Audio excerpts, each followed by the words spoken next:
Hello my gorgeous viewers, welcome to Pink Zaira and my name is Pinky. I hope this video finds you all in very good health. I am so happy to make this video. It's because it's a matter that I think a lot of us could get some knowledge and education from, because I have, and it's just a very pressing matter that was too close to home, and it had to come out.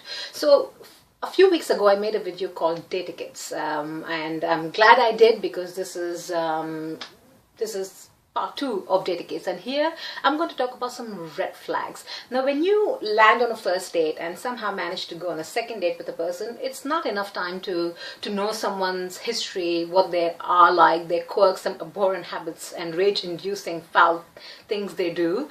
But there are a lot of things that are red flags that we as women and men tend to ignore. And I will disclaimer, Pink Zaira is not a feminist.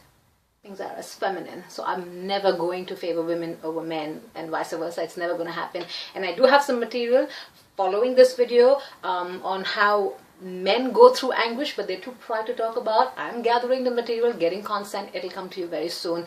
Now, somehow, if you go on a second date with a person, and I'm all up for communication, don't get me wrong, communication is so crucial. This is 2017. It's okay to talk about relationships, marriage, kids, finance, sex without any hesitation. Okay, it's very crucial, but it has to be in a tasteful fashion. So someone I know went on a date with this person, and the second date did not go as elegantly as one may wish to. So here are some red flags to look at. If you just because a person is educated doesn't mean they're literate. I cannot stress enough, just because someone's an engineer, pilot, a doctor or a surgeon, heaven forbid, just because they are in a noble profession, that does not mean that they have the emotional intelligence and they're classy in the way they treat a woman. Okay, so a friend went on this date, someone I know went on this date with this gentleman who I'm sure is great, but there's some things that were red flags. During that period in between the first and the second date, there was no communication. There was no text like, hey, how you doing? How was the day? What happened? You want to talk? You want to hear about my day? None of that. They don't check in. That's red flag number 1. Red flag number 2 is when they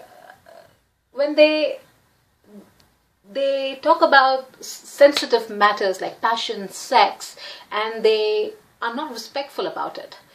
We all have our preferences. It's okay to be vocal about it, but again, you have to be tasteful. Sometimes it's not even the right time, to disclose what you like, and it's okay to talk about it, but in a tasteful fashion. That's red flag number 2.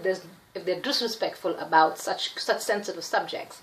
Number 3 is now this is what happened on this date. So this gentleman has an apartment, has his own home, and he said to the lady, that, you know, I wish I could just take you to a hotel room, and I've thought about it twice this evening because you're so beautiful and so hot. Well, very complimentary. I'm beautiful, you know, the woman must have thought, I'm beautiful, I'm hot, okay, thank you very much. But just the mere fact that he wants to take her to a hotel room and not his own apartment because she doesn't deserve the mess that's in his apartment is another red flag. Really red. I mean, the reddest of red flags that you need to look for. And here's something to understand. If someone's in their 30s, and it's okay to have a messy apartment. Sometimes I have my momentary lapses and my clothes are just lying around everywhere, but I clean it. If my mother was coming over, I would clean my butt off, because I know my mother doesn't like mess. So it's the same. If you care about somebody, you'll clean the apartment. And if you're in your 30s and you live in a pigsty, then shame on you, slap yourself. Really, because you're not in your teens, you're not in university dormitory. You need to have some standard. And if a man tells you that he wants to take you to a hotel room, even though they have just a dog sitting at home or a cat lying around, and they don't want to take you to their home in a respectful fashion and maybe make you some breakfast the next morning, run your butt off. Tell them your cat died, because just make some excuse, okay, and run. That's red flag number 2. Number 3 is when they tell you things like, oh, let's not get our hopes up. Well, nobody gets their hopes up on second date, but you always want to know. You always have a picture when you go on a date. Like, okay, if this person's asked me on a date, why? Maybe they like you, you like them, but it's a natural human tendency to see whether or not you can have an offspring with them, whether or not you can have a family. And it's normal, even men do that, not just women, men do that too. But if they tell you so bluntly that they want to take you to a hotel room, and you shouldn't have your hopes high up, and let's see how it goes a couple of times when we meet, run your butt off. Look for somebody who's going to trust you, who's going to love you, who's going to appreciate for the person you are. And if you are, I'm a very vocal individual. Hey, I'll say things exactly the way it is. If someone can't digest it, it's their bad, not yours. And if you are a woman, if you are vocal, sometimes you may not know what you want, but you may know what you don't want. I think when we hit our 30s, we have that understanding. Please do not. A woman's gut, your instinct is so powerful. Never ignore it. Number one, no call, no text. Number two, you're like a side chick who they call a day before your meeting. Never accept that invitation.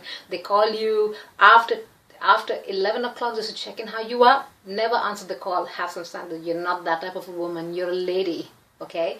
You're not a little high school girl. Understand that. They talk about sex prematurely in a disrespectful fashion, and they want you to a hotel room to woo you. Run your butt off. This is what I wanted to put across. It's so important. Please don't waste your time. We are all at our prime, and we want to be with someone who's going to appreciate us. And as I promised, very soon I'm going to come up with a video with real life examples based on a man's experience. Okay, so stay tuned for that.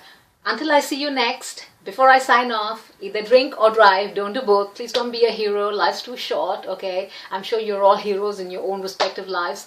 And until I see you next, be kind to each other. Don't be douchey. Take care. Bye.